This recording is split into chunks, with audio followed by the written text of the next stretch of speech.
All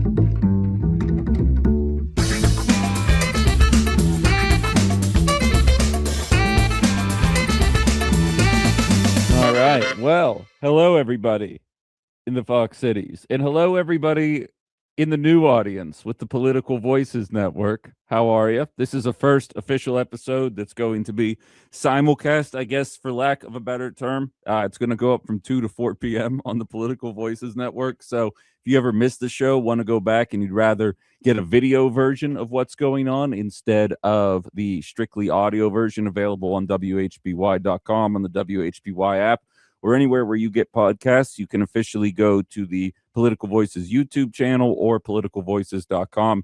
You can catch Outside the Box from 2 to 4 p.m. And then at any point after that, but it'll be going live from 2 to 4 p.m. every single Monday through Friday. And very excited to be taking part in this partnership and saying hello to so many new people that haven't taken part in the show before. There's going to be a bit of a learning curve. I repeat myself a lot. Don't worry. You're going to be fine.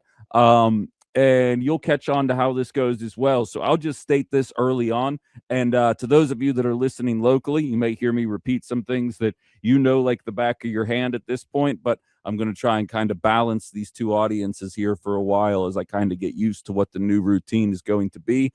So if you would like to take part in the show, which airs live from 9 to 11 Central Time, at least the call portion does, 920-281-1150, 920-281-1150 if you want to take part in the show.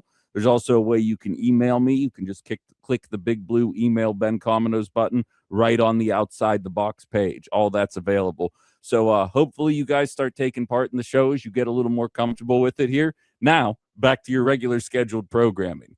There's a lot that I want to get into today, but I need to start with a personal anecdote of mine. During my unemployed phase, I graduated from college in the heat of the recession in 2010. The job market was not particularly favorable for anybody just trying to get into the workforce. And I had a brief unemployment period. It was about 2.5 months long, felt like 5 years, which I oftentimes pull from that moment of my life to show you. I'm not saying there's not some lazy people out there that would absolutely thoroughly enjoy not being employed for a stretch of time, and there wouldn't be any angst that goes along with that or frustration. I'm telling you, if you have any goals whatsoever, the idea of being unemployed is an atrocious one, and you'll do whatever you have to do to kind of get out of that phase of your life. Still feels like it was just yesterday for me. But during that unemployment phase, I became addicted to a show called Pawn Stars that I believe is still on the air. I have no idea. I haven't watched it in over a decade, but I couldn't get enough of it in 2010. And this was before I had even become a sales rep, but I had always loved haggling. And there was something about that that always bothered me. And yes, this will tie into politics. There was something about that show that always bothered me, though. I realized that it was all theater. It was all filmed. It was all put in front of you in a way that wasn't necessarily organic. And I understand that. But at the end of the day, those were real people trying to make real money off of their quote unquote priceless heirlooms they had brought in for Rick Harrison and the rest of the Funky Bunch to determine whether or not there was any value to it. Outside of the shop, they would be interviewing the people before they spoke to one of the employees in the pawn shop. And they would say to the individual, how much do you want to make selling this item? And they'd be like, probably around $5,000. You'd be like, okay, cool. So they'd go into the store, they do their little spiel about why what they're selling was important. And then Rick or Chumley or Big Hoss or whomever would be like, how much do you want for this? They'd say $5,000. They go, oh my God, that's way too much. And it would drive me nuts because it's not like that was a 1 or 2 off type of deal. It was every single person on the show would say what they wanted to make outside of the store. Then they would go into the store and say the price that they said outside of the store. Again, I had not been in sales yet at this point, but I understood, excuse me, you have to start higher than where you ultimately want to end up, because inevitably when you go first in a negotiation, you are setting what the baseline is. For those of you listening that still actually like apply for jobs and whatnot, I'm not breaking any news to you. When the company inevitably said, what is the target for salary that you are looking to acquire, you never answer that question. You never go first.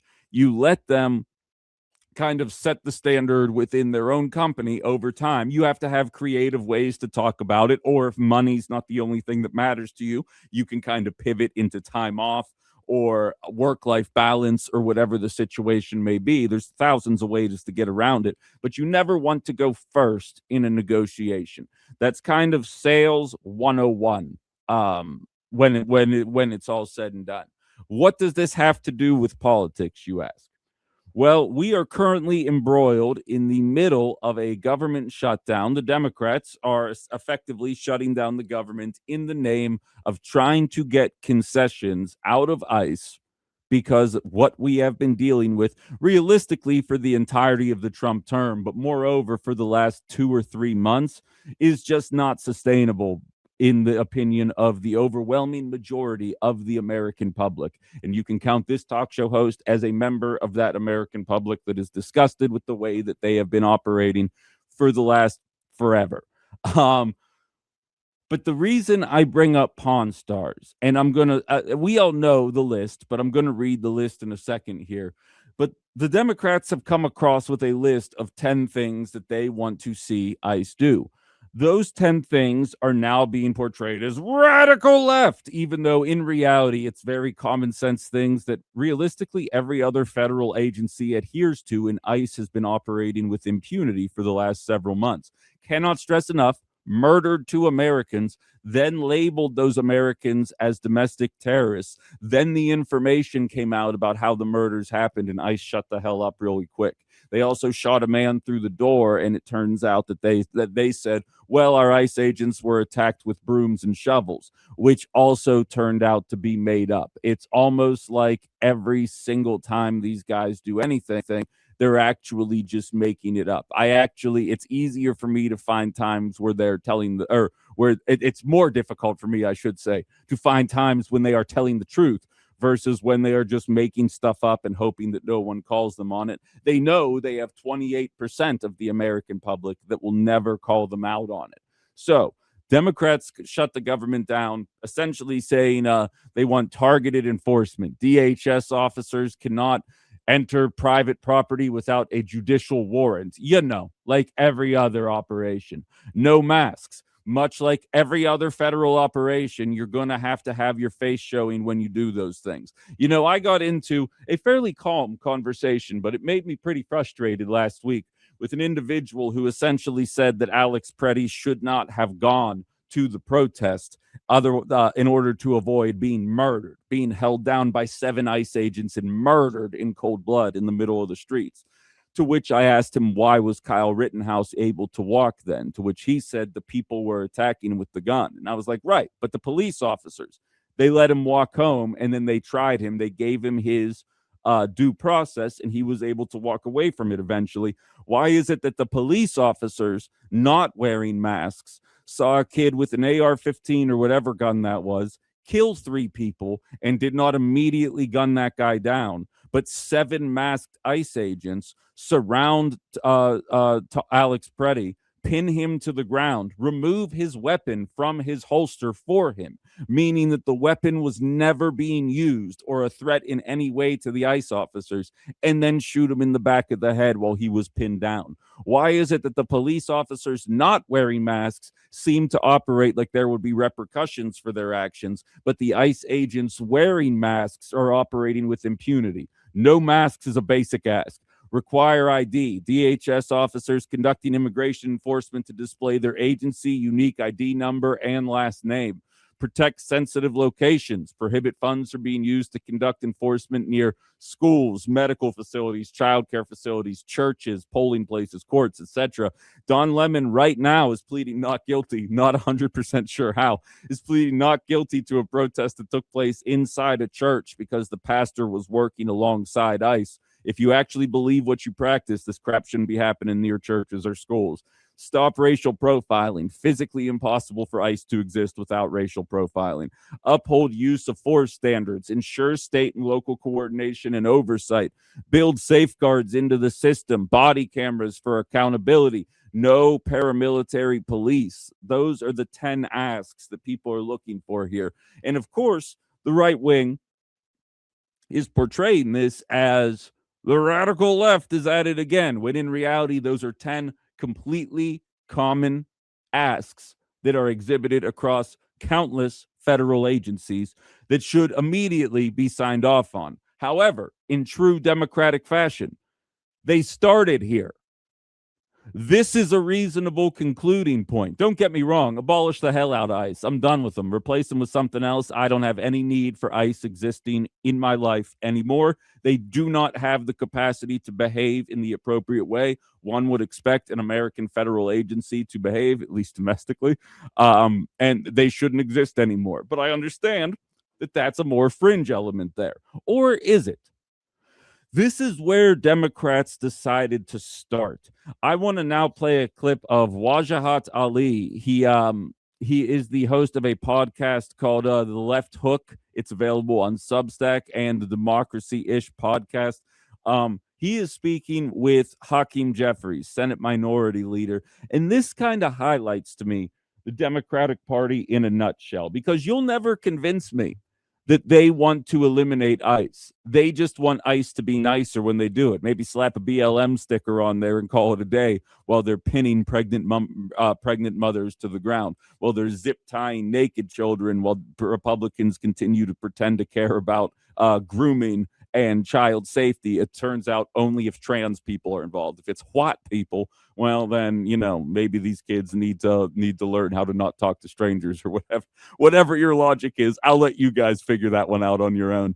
Here's a clip, and listen to how indignant Hakeem Jeffries gets when presented with this this line of questioning surrounding defund ICE versus the 10 asks that are included in this list.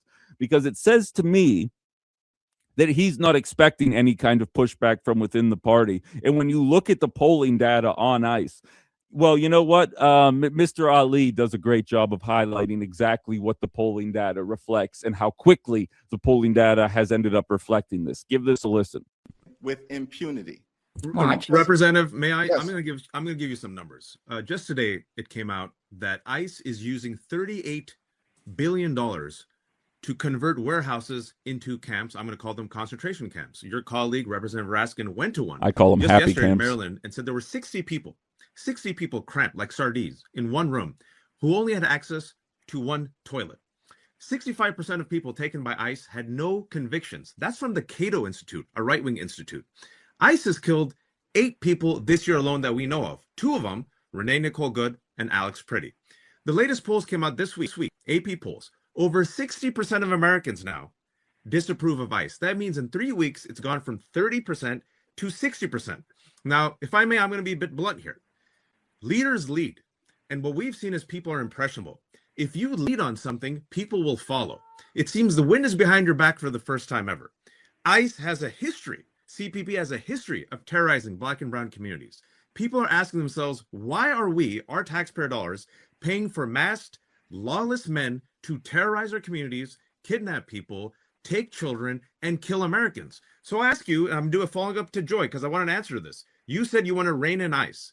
I'm talking about the long term now. Why not lead and say abolish ICE? Because what you're telling us is you want our taxpayer dollars to pay for a lawless masked armed agency to continue terrorizing our cities. And I'm trying to figure out how you, as a leader, can be telling Americans that their taxpayer dollars should be going to ICE.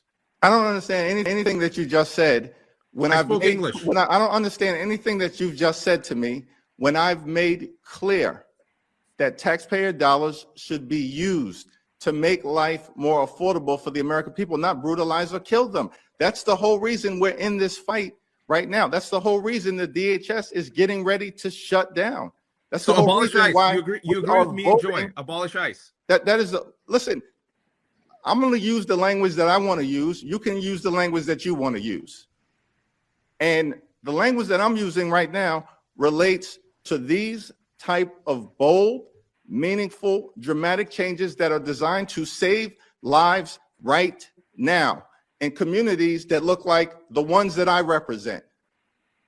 And that's the goal. So you hear the frustration in his voice right there. He can't commit to it because he knows damn well the Democratic Party intends to keep ICE there. So they start with this list of 10 things. They'll end up delivering on 3 or 4 of them and then declare that a victory and saying they push back against what took place because they're not willing to start bold enough, even when the polling data is on your side.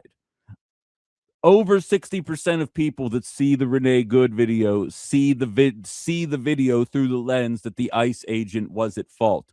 Nobody looking at the Alex Preddy shooting thinks that the shooting is on Alex Preddy, either than the most diehard of MAGAs not willing to acknowledge reality at this point. ICE is polling at under 30% for the first time in their existence, and ICE has existed since 2003. The data is there. The polling data is there. The frustration. MAGA, for all of their faults, they never have a disconnect between the voters and its base. MAGA has a give and take with its base, whereas the Democratic establishment tries to convince you that this is what you wanted the whole time instead of demanding something more. We could completely defund the $100 billion going towards this and put it into a social program that would actually make life cheaper.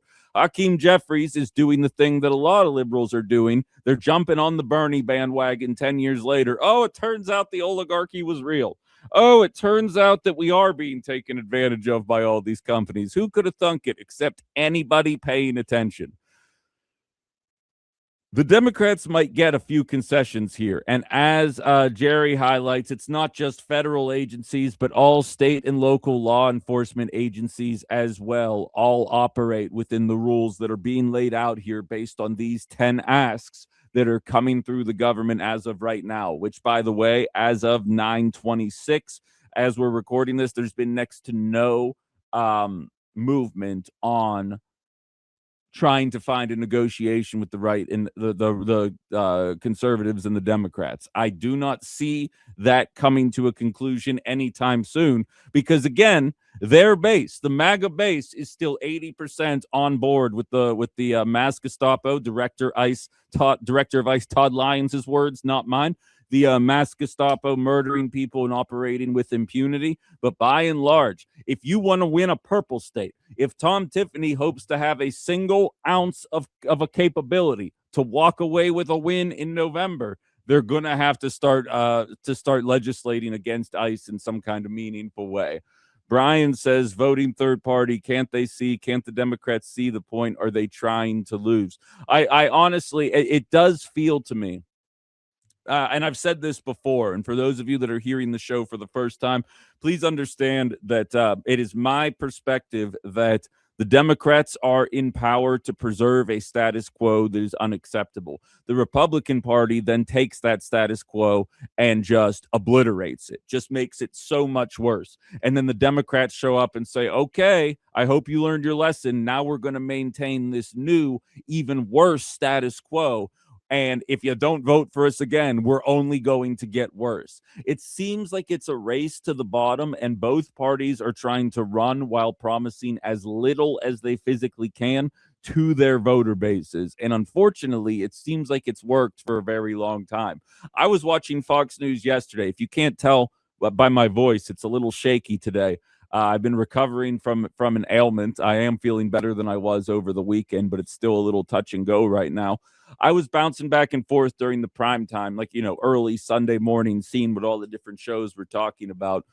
Fox News, on Fox Business, it was somebody saying that trans healthcare was forced on them, that they were forced into a world of, they're coming to trans your kids. And it's just becoming so fundamentally clear that the entire party has nothing right now other than that. I've already seen Tom Tiffany running on the advertisements. Manufacturing jobs are down, and I'm actually going to run through a list of promises or campaign pledges that the Trump administration made that have absolutely just not only not come to fruition, but exact opposite of what he claimed was going to happen ultimately ended up happening, and we will do that in the next segment. Before we do go to break, though, I see we have our first caller of the day. Anybody else wants to chime in? 920-281-1150. Let's see who we have here. Hello, you're on Outside the Box. Hey, Ben, if they don't do what they're supposed to do, burn ish down. Yeah. I'm coming looking at the Epstein files and all of this. But I want to tell you about something that happened where we used to live, right outside of Fox Chapel. A Peruvian man was arrested. His sister is a lawyer from Peru, Lima. So the family's living there now. Somebody drove past, swearing at all of the people out there in protest in support of the Peruvian man who was arrested. This guy jumps out of his truck wearing this shirt, God, something on it with crosses. He actually punched the photographer twice, tried to take his camera, told a Latino-looking man in front of his children, "I'm going to kill you," but he jumped out of the thing. That man didn't get arrested. Of course not. Of course not. Why would he? What was threatening about that? Right? It's so crazy. And this is all on video. Again, burn this down. I won't vote for these people again. I said it last time. I didn't do it last time, and I won't do it again. But MAGA is losing a lot of their base too. Absolutely. So there's a whole lot of us that will be sitting out. But you know what, Cynthia? If only 60 million people show up next time and one of the two parties win, they don't care. Honestly, I think they'll look at it as a victory that they're discouraging so many people from wanting to take part, unless an actual third-party candidate emerged. Yeah. They don't care. And they're beholden to their donors. And every time I even look at Hakeem Jeffries, he looks dead in the eyes like a shark. Yeah, he does. I thought that myself. I don't think you're too far off base. I like that shark analogy. Hey, Cynthia, thank you very much for the call. Always good hearing from you. Cynthia calling us out in Florida right there. And we're going to talk a little bit about the donors as well, because as more and more donors pop up on the Epstein list, it turns out that you don't have to go to jail for that. You just lose your job if you're wealthy. More on that later, of course. I want to stick in the world of presidential politics, at least for one more segment. We're going to tie it in now that we've talked about the Democrats, starting from a very weak negotiating point, in my opinion, in terms of the current government shutdown happening right now. Let's talk about the Trump administration here, and not from an ICE is obviously bad perspective. Let's talk about what was promised versus what is being delivered, and determine exactly why this president is even kind of viewed as a success. Not that he is by 70% of the population, but what is it exactly that we're clinging to? We'll talk about that on the other side of the break. You're listening to Outside the Box with Ben Cominos here on WHBY and the Political Voices Network. Governmentexecutive.com has a story out there right now that the Social Security Administration is instructing employees. I'll tell you what, I'll just read directly from it. The Social Security Administration has instructed employees newly assigned to answering phones to tell callers expressing suicidal thoughts that suicide is, quote, one option, raising concerns from employees and experts in the field who called the approach unorthodox. The article goes on from there. It,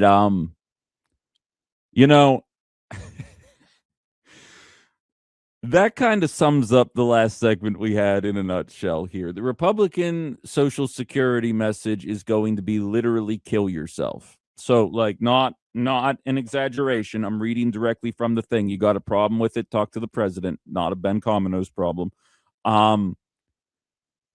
We have talked about this before on this program, and as I mentioned, there may be some overlap as we have a new audience kind of joining the program. But it kind of gives the entire game away that the Republican Party, when it comes to Social Security, is running on the idea of telling my generation that we're going to have to work 5 years longer before we're allowed to start collecting Social Security, as opposed to telling Elon Musk that he needs to pay more into Social Security in order to keep it solvent. Fun fact, at 12:04, the ball drops at midnight. 4 minutes later, Elon Musk has made enough money to max out his contribution into Social Security. Maybe we should stretch that out so it's the first 40 minutes of his year instead of the first 4. Something tells me I think he'd end up being fine still, and you wouldn't be telling people in their 30s that they're going to have to wait until their 70s to be able to retire. And don't get me wrong, I'm doing this job until I die. But I'm not like Ben Shapiro. I understand that there are jobs that are a lot more taxing, a lot more difficult, a lot harder on the body, harder on the mind than what I do for a living. And it would be incredibly hypocritical of me. And at the end of the day, fundamentally, this is a working class politics show. I am not Democrat. I am not Republican. I am here for the working class. And I don't think either political party represents the working class in any kind of meaningful way. The idea that Donald Trump's Social Security office is telling people that can't figure out how to make ends meet on a fixed budget because a handful of billionaires have decided to charge us so much more money for all the stuff we've gotten accustomed to paying less for just because they can. The fact that their answer to that is, well, you know, suicide's an option. Imagine, I was told that Obamacare was going to bring death panels around. And it turns out that the party who fear-mongered around death panels are now the people saying, you know, if life has gotten too expensive for you, have you considered maybe you didn't work hard enough to live? But, you know, this is just scandal 742 when embroiled with ICE murders and Epstein files and all these other factors going into the conversation here. It's understandable that the Social Security staff is being encouraged to identify suicide as one option. You know, you could go back to work. You could see if you could figure out how to do it otherwise. But of course, ending your life is an option. Signed, the Donald Trump administration, apparently. But thankfully, a trans person didn't say it, so I think we're going to be okay.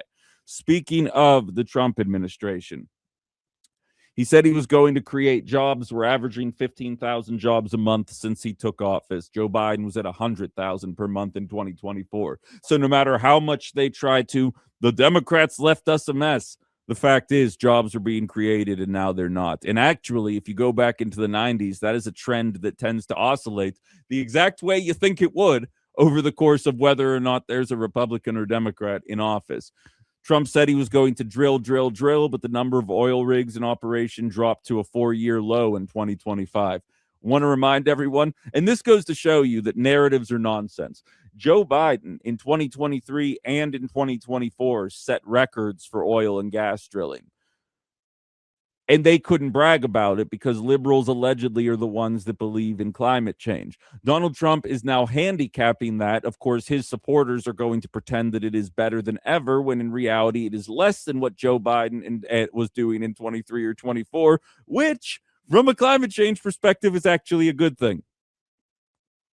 So it goes to show you the backhanded nature of things there, but I'm only on Promise 2, by the way. There's plenty more that I'm going to get into here, but it goes to show you that people don't actually care about the narrative. It's just the color of the flag that the team is holding when they say it. Trump said tariffs would energize American manufacturing. Manufacturing jobs have actually trended downward every single month since Liberation Day. Trump said Doge was going to find so much waste, fraud, and abuse that every American would receive a check for thousands of dollars. Doge actually cost more money than it saved. And again, $60 to $100 billion a year in Medicare Advantage fraud, 6 failed audits in a row with over 50% of the assets of the military-industrial complex going unaccounted for. I was never a member of Doge, and I just found you guys 12 figures of fraud that you could very easily mobilize on. But Doge couldn't seem to find the time to do that. They could go after $7 million for transgenic mice because they don't read too good. Trump said that other countries would pay for tariffs and that the revenue would replace the income tax. We'd provide refund checks. I still do believe we'll be getting a refund check like 3 days before the midterms to try and buy off some votes. We'll wait and see if that happens. Everything else was a lie. No, we pay the tariffs just like everybody predicted. Trump said that he would tackle the debt. The debt increased by $2.2 trillion last year. You'll never guess what blew a hole in that, but I don't want to put the cart before the horse here. The lowest earners saw their real wages decrease last year. There were over 100,000 blue-collar jobs lost. Outstanding credit card debt surpassed $1.2 trillion. auto delinquencies shot up, student debt delinquencies shot up, as we're blowing massive holes in the debt and deficit. But we did manage to give a tax cut to like 7 billionaires that MAGA wants to convince you was actually for you. That did happen. So other than the masked immigration force terrorizing brown people every single day on our television sets and on our phones, what's he done that's worth championing? Because it seems like everything is headed in a worse trajectory than it was under Joe Biden. It's almost like Democrats were defending a status quo that most of us can agree was unacceptable, with 60% of us unable to put a spare set of tires on our cars if that's that kind of expense were headed our way. And Donald Trump is taking us further away from that reality. I'm going to need people to acknowledge what we're looking at here. And I do think it's going to be reflected in the midterms. I know some of you guys don't think we're going to have midterms, and I get that logic. And we're going to talk about that in the final segment of the 9 o'clock hour here. There's some things popping up on my radar that I think are worth highlighting. Before we do go to break, Jerry says, for the people in the audience, identify yourself even if you're a regular, because there's a bunch of new listeners that might not recognize you, which is exactly that. That's great advice there. We also got one that says, and someday I want someone to explain to me what it takes to get arrested, prosecuted, in jail, ignoring a congressional order, having sexual relation with a minor, murdering someone, taking a bribe on video. The list goes on and on. I mean, to be honest with you, man, that is why I never covered the Trump trials when Joe Biden was in office. It never crossed my mind anybody was going to be held to account, just like nobody's going to be held to account now. Maybe there will be some underlings. Pam Bondi may have a comeuppance in 2029. That probably is going to happen. But by and large, all the names you're hearing, all that happens is they step down from their office or step away from their position, but nobody actually goes to jail. God forbid you steal a Reese's peanut butter cup from a Quick Trip, though, because your entire life will be ruined. If this doesn't show you just how much the system is rigged against us, I don't know what's going to, but I will say this Epstein moment is blackpilling, as the kids say, even for MAGA voters, as more and more people are waking up to it. It made the national news that the GOP office in Eau Claire, Wisconsin, was vandalized. It said in big red letters, pedophile protectors across the front of the office, along the doors and the glass windows next to them. And I got to say, you don't have any proof that was a liberal.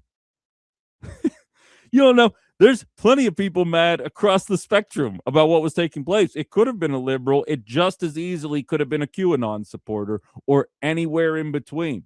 Until we have evidence, all we know is that a GOP office got vandalized, and it got vandalized because right now the Republicans control the House, the Senate, and the presidency. They're releasing redacted files that do not redact the victims' names, but redact the names of powerful people that don't want their lives upended. There comes a time when you're going to have to call a spade and recognize that there are a lot of people angry about what's taking place, and it ain't partisan. Much like I would say about Gaza, and then I promise we'll go to commercial and we'll jump into the SAVE Act on the other side. I don't want to minimize the genocide in Gaza for a second, but I would oftentimes state that I wish that left-leaning voters could coalesce around increasing the cap for Social Security, doing something about Medicare for all. But when Joe Biden was in office, the only galvanizing event that got a bunch of people within the party frustrated by a lack of mobility was the ongoing support for the genocide in Gaza.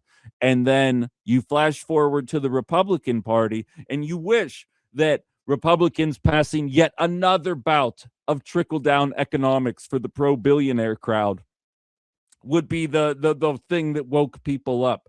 The fact that Doge didn't try to crack down on any actual fraud while just cracking down on social programs. You would hope that some of these things would wake people up, but it's the giant pedophile list which is ultimately bringing people to the table. It's strange what galvanizes people. And again, I don't want to minimize either of those things. Those are two awful things that the duopoly has supported just over the course of the last 3 years.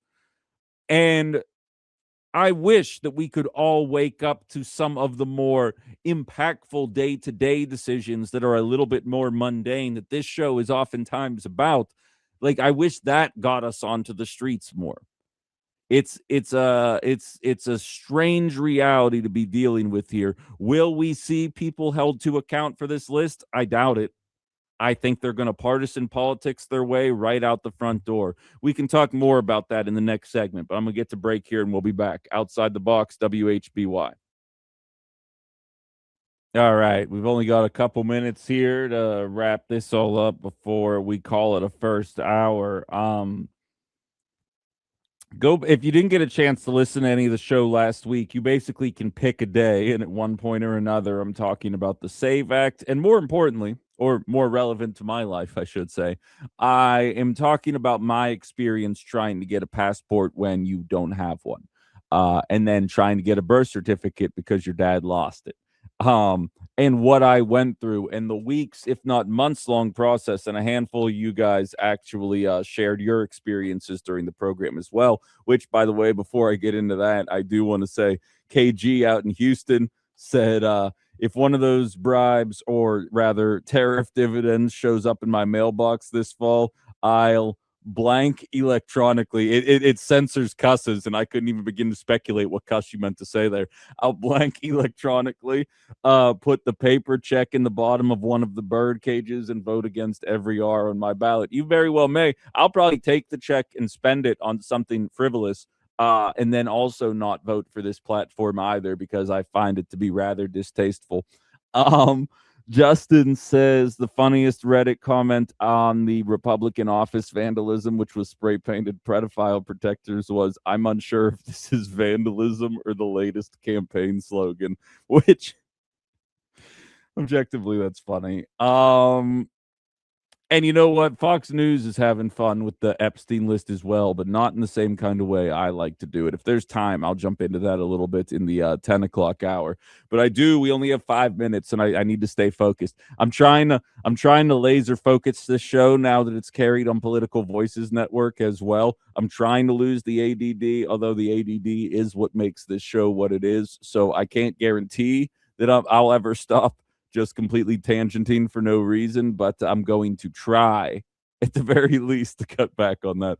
We'll see what happens. But so I hit a ton of speed bumps, and I'm not a married man. I'm an American citizen. I have an ethnic sounding last name, Cominos, depending on if you've ever met me before. People tend to assume it's pronounced Cominos. But I ultimately was able to acquire it after months of back and forth and email correspondence and phone calls and just trying to circumvent a red tape system that is not your friend. During this entire process, I had no idea that libraries were even responsible or could help with passport applications. Here's the thing. In the legislative process, you have the SAVE Act making its way through the process. As I've quoted multiple times over, the Fox Valley libertarians are talking about this. It's not like it's some diehard liberal group. A lot of people are shining a big flashing warning sign. This is an effort to limit your ability to vote based on a lie, because no one listening to me can prove that undocumented immigrants have voted in any kind of meaningful way. It's a lie. It's a fiction. And some of you are trying to force everybody else to pretend your fiction is real, and I'm just never going to do that. And as a result, it's going to make it harder for American citizens, specifically married women, to be able to vote going forward. And then you have the announcement coming from the U.S. State Department. I'm going to read directly from it. It has ordered certain public libraries nationwide to cease processing passport applications, disrupting a long-standing service that librarians say their communities have come to rely on and that has run smoothly for years. So out on one side of it, they're trying to pass a bill to make it so that your ID no longer exclusively qualifies you for the ability to vote. And then with the out of the other side of their mouth, they are making it more difficult for you to be able to acquire your passport. And yet I feel like there's some of you that expect me to pretend that this is some kind of big brain move other than what it is, an effort to prevent people that are going to vote against this obviously failing president in the midterms. In Minnesota, the ICE violations of the Constitution cost us $280 million of taxpayer dollars. They ended up arresting 4,000 people. Only 30 of those people had violent crimes. Another 530 of them had minor traffic violations. That's $9 million per capture for the worst of the worst that we were told is what ICE was going to be doing this entire time. And it seems like they've been doing anything but, not to mention the murder of 2 American citizens and the shooting of a couple others. This is a very unpopular regime for very obvious reasons. And now we're watching the moves be made that are actually trying to make it more difficult for ICE or for you to get a passport. And not only that, the Department of Homeland Security's new tool to check voter citizenship is mistakenly identifying people as non-citizens. I have been given no reason to trust this administration, ICE, or DHS in a way that would make me blindly accept the fact that it's an accident that their new little Save app is actually removing American citizens. You'll never guess which party the people who are getting removed are predisposed to vote for. Go ahead. I'll give you 2 guesses. Which party? Yeah, you're right. You got it right. You know exactly which party it was.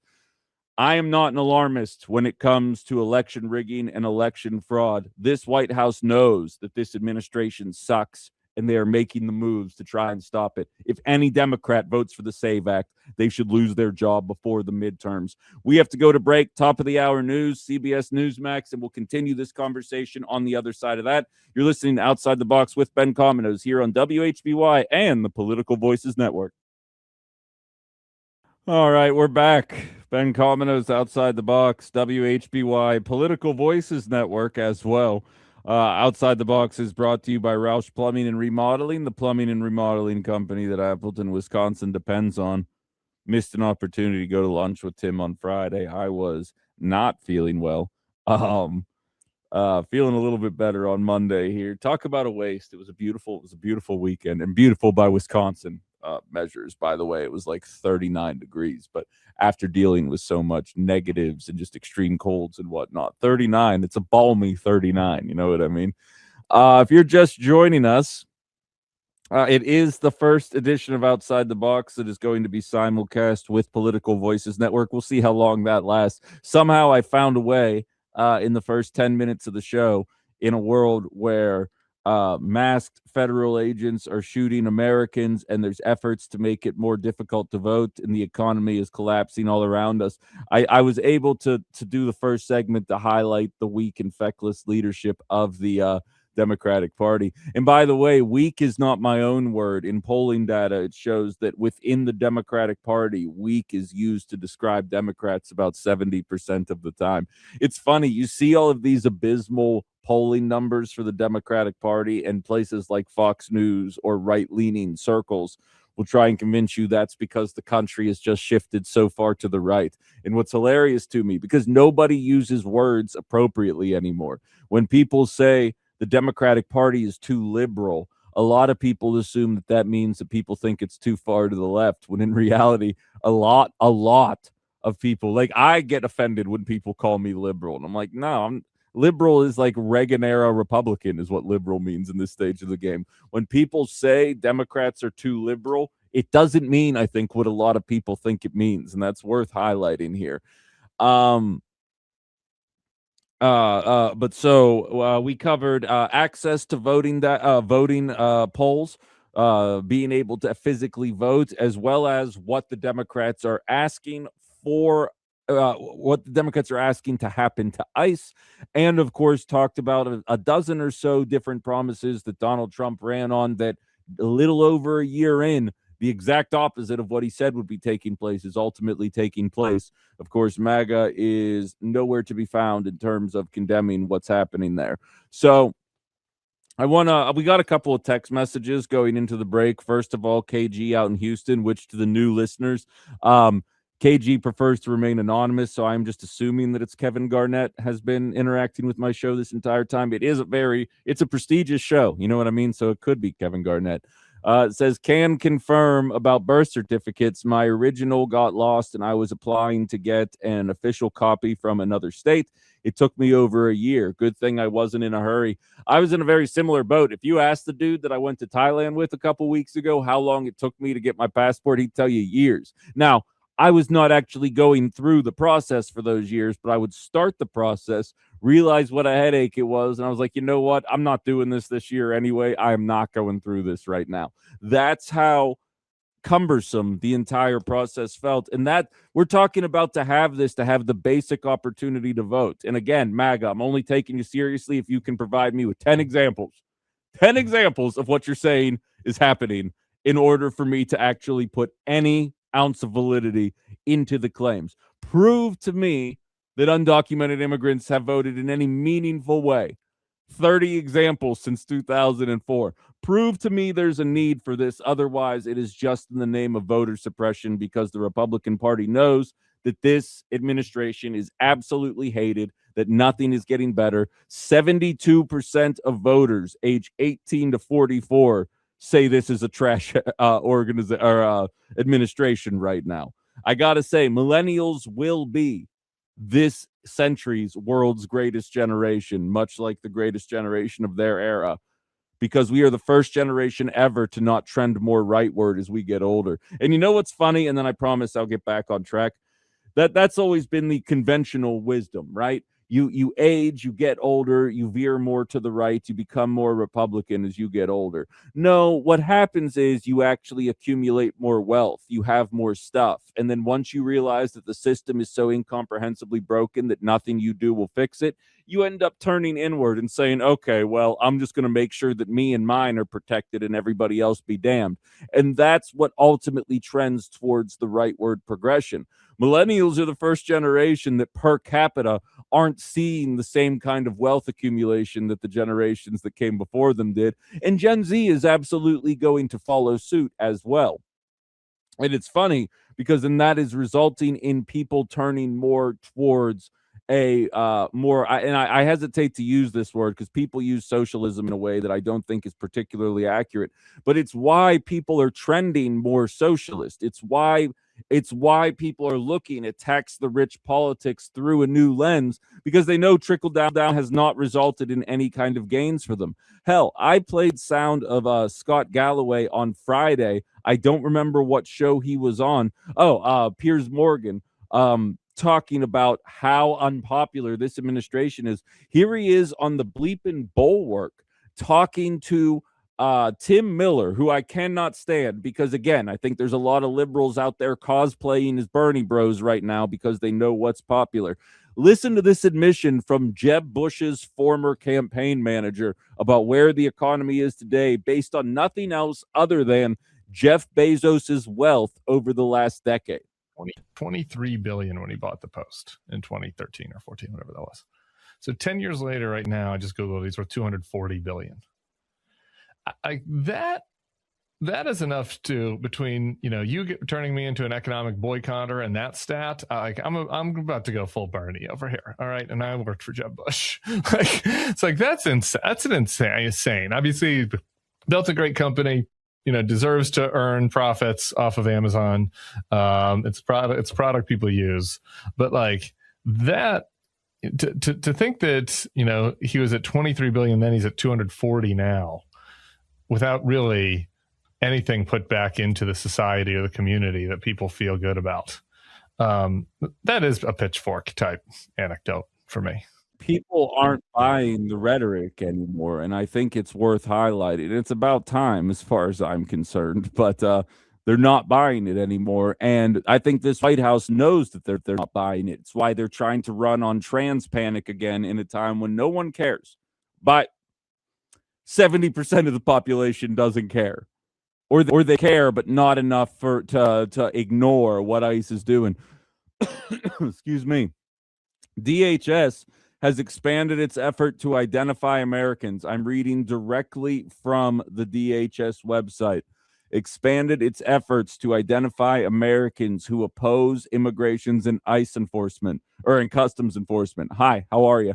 In recent months, sending tech companies, including Google and Reddit, Discord, and Meta, who owns both Facebook and Instagram, hundreds of administrative subpoenas, which consist of legal requests for the names, email addresses, telephone numbers, and other identifying data behind social media accounts that track or criticize ongoing ICE operations by the Trump administrations. 4 government officials and tech employees privy to the requests have all corroborated this with the failing New York Times.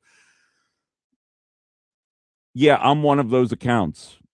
I think what ICE is doing is detestable. It in no way represents what America is or is about. And that is a firm stance of me, Ben Cominos, and I have been vocal about that since things have started going sideways with ICE. You know, if you're listening to this on the app later, or if you're listening on Political Voices Network, you're not going to hear our top of the hour news. There's a story about people throwing beads at officers and then ultimately ended up getting arrested. Both Cynthia and Brian texted during the commercial break. Cynthia saying aggressive throwing of beads. I guess they never had to fight for any of the good ones thrown by Zulu.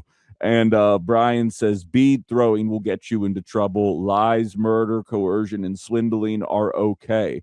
Exactly. And now it turns out that mean Facebook posts are also getting added to that list as well, brought about by the Department of Homeland Security. There's a reason why they're making it harder to vote, because nobody voted for this. And they are overstepping their bounds time and time and time again. And I have to say, and it's a shame that I have to say this, I'm thankful that the Epstein files were released during this Trump administration so that it's at least knocking about 20% of the population out of whack with what MAGA represents today. Here's what the Republican Party has always struggled with. And take this from somebody, I am by no means a professional stand-up comic, but I've been making rooms full of strangers laugh for a lot of my life. I'm good at comedic delivery. I understand what's funny and what is not, and I'm not a fun police, right? This is the way people that make a lot more money than me for my job were talking about Jeffrey Epstein, now that it is abundantly clear that it looks as though the president is pretty heavily implicated by more than 38,000 mentions of his name just in the unredacted sense, let alone everything that was redacted. Listen to what they were doing at 5 p.m. on Friday talking about the Epstein list. And trigger warning, it's disgusting. It looks like he's mostly just a fixer, a guy who advises. He helps people with their problems. Sometimes those problems are, you need a girl. Or some penicillin. Or some, if you need it, he's got it. He's a sex rabbi. He should perform at the halftime show. Yes. Well, that won't be happening. Yep. Something happened at a jail. So remember in 2024 when saying Israel's is engaging in a genocide labeled you as anti-Semitic, but apparently you can refer to Jeffrey Epstein as a sex rabbi and it's just a laughable assertion.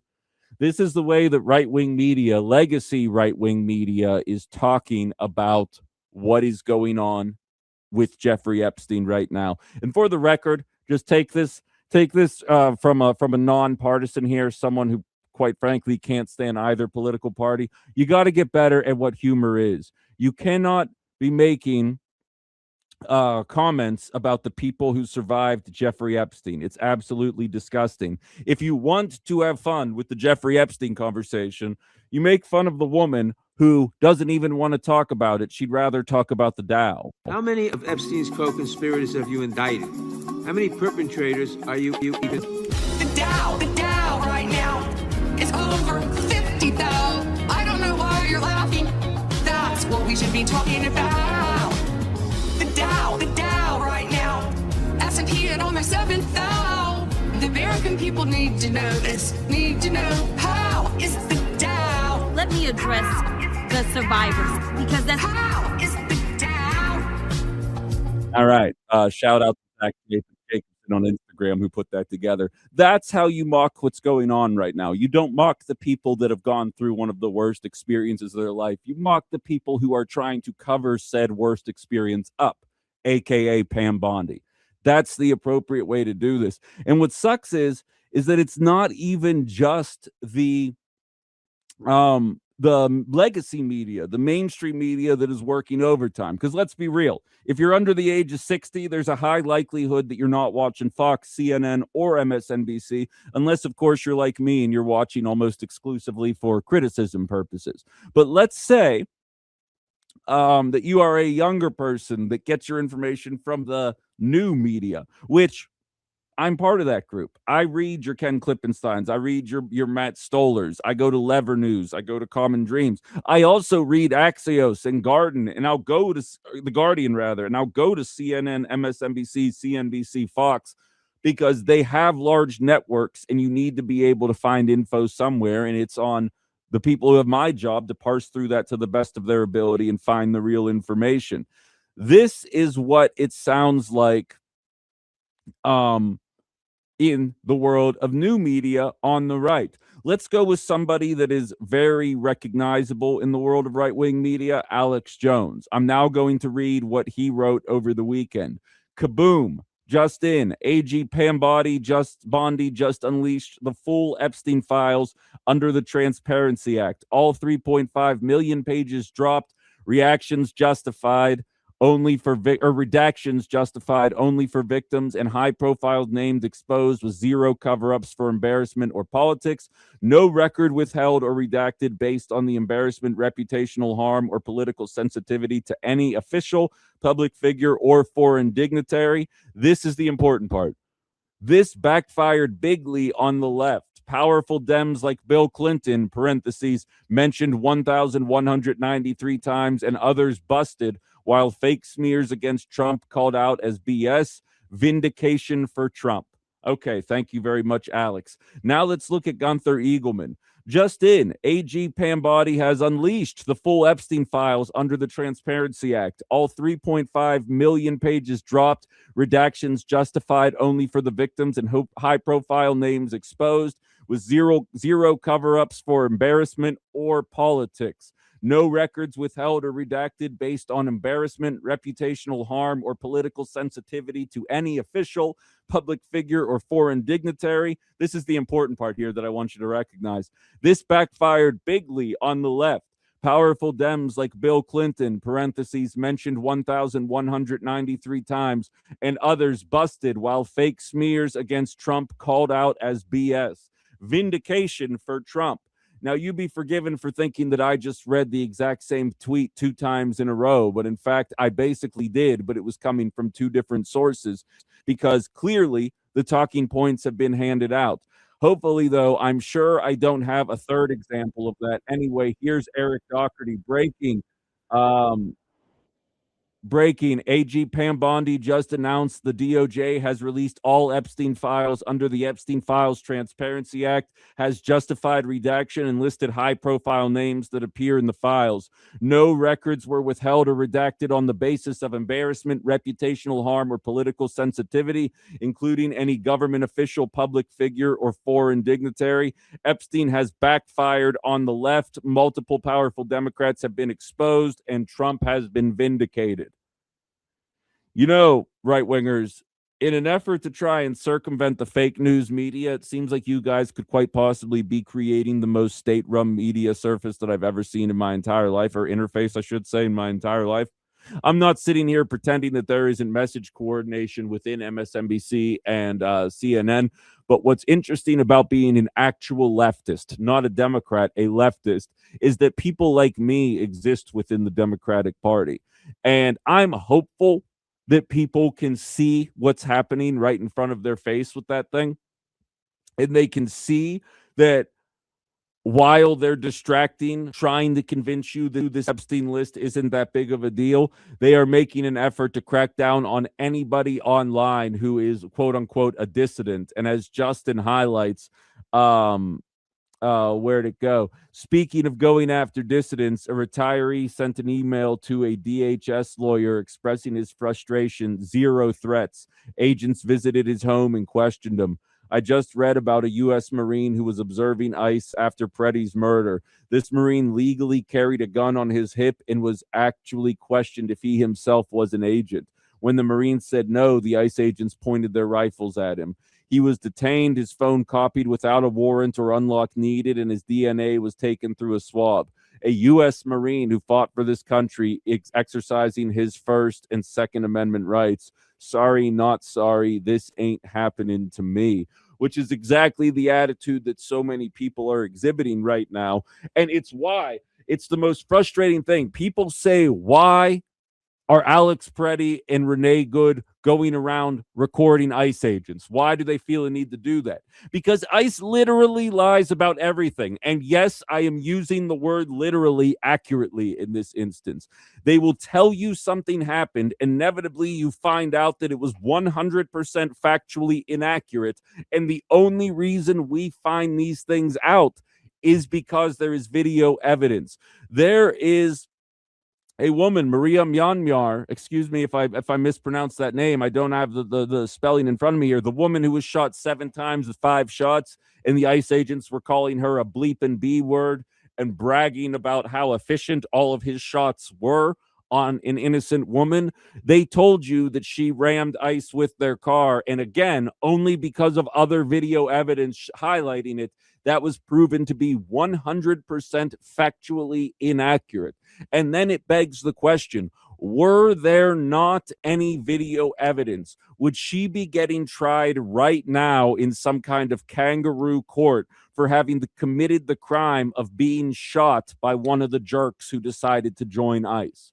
And I think the answer is obviously yes. Again, there's conclusive evidence with the Renee Good shooting that the officer was to the side of the car when the shooting happened. Alex Preddy very clearly has the weapon removed from his holster while being pinned on the ground by 7 individuals. The man who was shot through the door, who ICE claimed was attacked with shovels and broomsticks, was not. And there's video evidence highlighting that. And those 2 ICE agents who lied about it are now on administrative leave because there's never any consequences for people.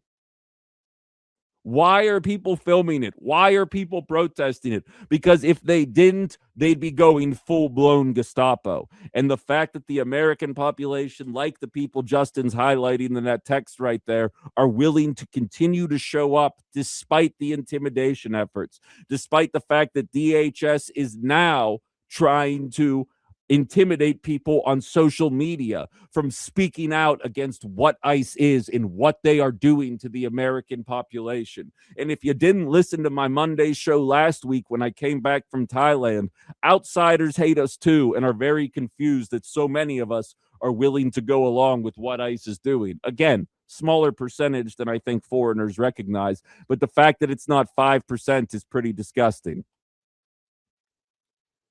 I don't understand why it is that we live in that kind of reality. DSL says, going back to voter fraud is impossible to prove when you don't need an ID. If we lived in a state like that, I could show up and say, I'm Ben Cominos and vote for you. Unless the poll worker knows either of us, how could they prove fraud? We've also already been defrauded by all of our congressional seats that were created by illegal immigrants counted in this population. But if it's impossible to prove, then how do we find 30 counts of it between 2004 and today? DSL, the burden of proof is not on me to prove something that doesn't exist in order to create some over-the-top law that's going to make it harder for women to vote.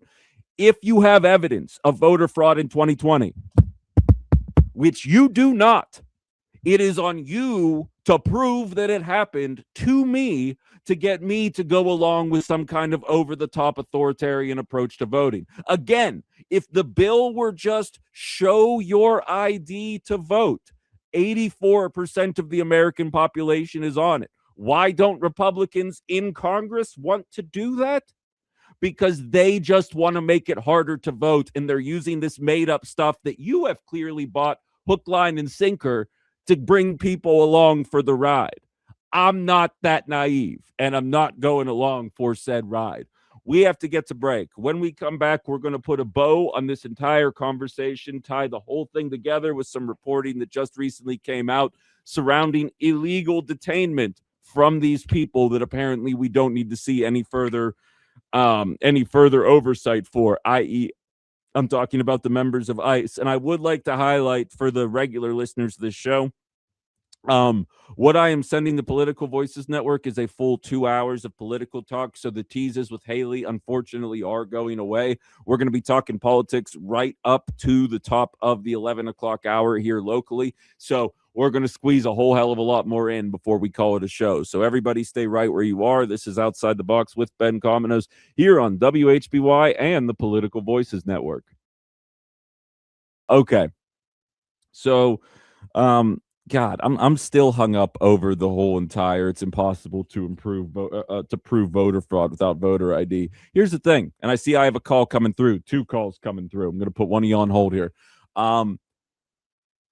I literally just did a story about how there's an effort to make it more difficult to acquire a passport at the exact same time that the Republican Party is trying to pass a bill that says you need your passport to be able to vote.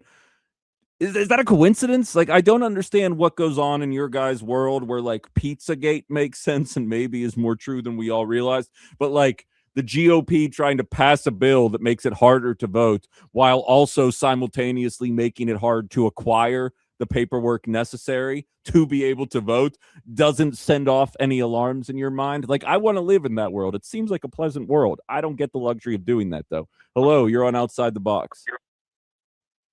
Morning, Ben. Jerry from Apple. Hello, Jerry. What's up? I want to share a concept and some phraseology that I think applies to some of what you've been talking about in the last few minutes. Yeah. That I find extremely useful. So, like most of us, several times I've been summoned for jury duty, but only once did I actually get on a jury, and it's when I was living in New Jersey, and it was a civil case. And one thing that really sticks in my mind is when the judge talked to the jury, he said, for a civil case, the standard is not beyond a shadow of a doubt. Yes. The standard was the preponderance of credible evidence. And to me, that's a useful concept because from time to time, you have callers that challenge your assertions by saying something like, well, that hasn't been proven in a court. And my answer would be, it doesn't have to be proven in a court. You're using the appropriate standard, which most of us would use, which is the preponderance of evidence. So I can give you an example if you like. Please carry on. So there are plenty out there, trust me. My example of the moment is that Trump claimed that there were no Epstein files, and if there is, there's nothing there. All of a sudden, a few months ago, he reversed course and said, I'll sign a law that says we're going to release the Epstein files. To me, it's completely obvious that he was assured by Bondi that, don't worry, we will redact everything to protect you, which is more or less what they did, except they obviously did a pretty sloppy job of it. Sure.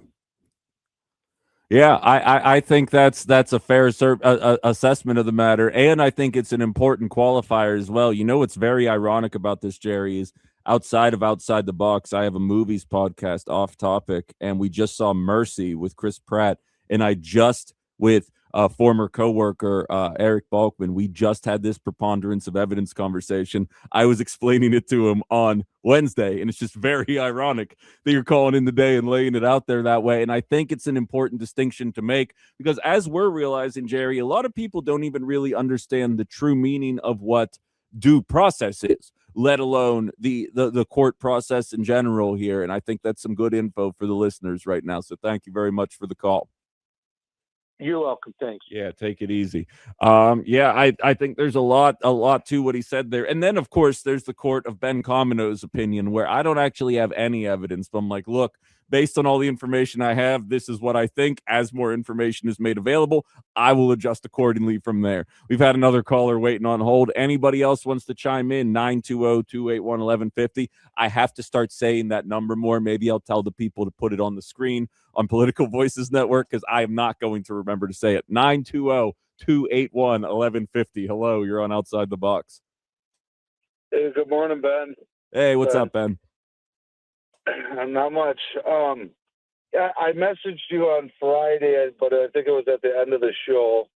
You were talking about voting and like the SAVE Act, stuff like that. Yeah.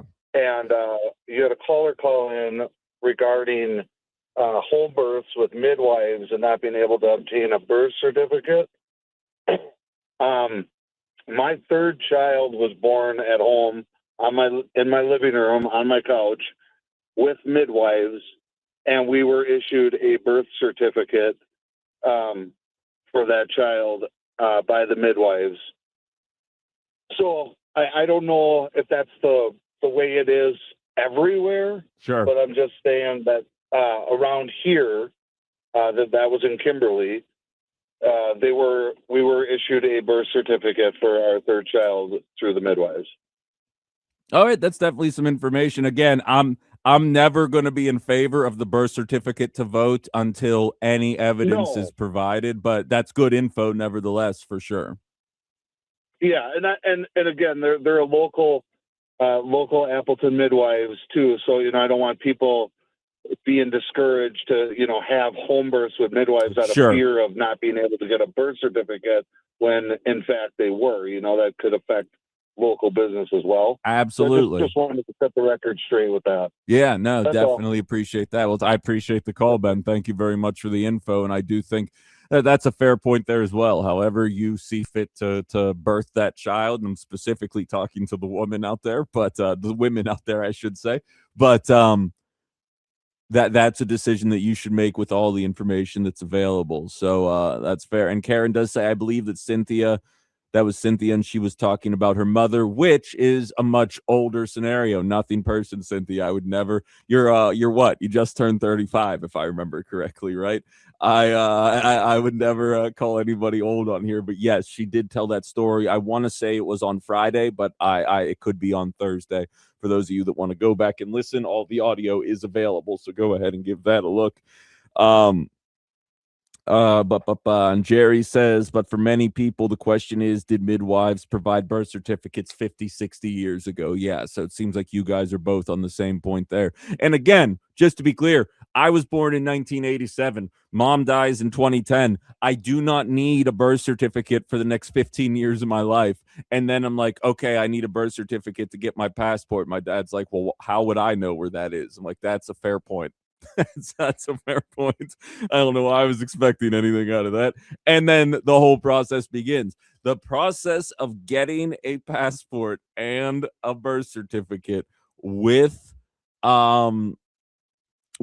having one or the other is such a pain. Like, I really don't think you can grasp how much of a pain it is until you go through it. And again, I was doing it to go on a 2-week trip filled with debauchery, drinking, and beautiful beaches. Like, there was something incredibly fun waiting for me on the other side. The idea that people are going to go through what I went through for the God-given American right to vote, I think, is a laughable assertion. And again, prove the voter fraud. Prove the voter fraud, and we'll have a real conversation about why the SAVE Act is necessary. If you can't prove anything, it's because Donald Trump lost. He lost in 2020.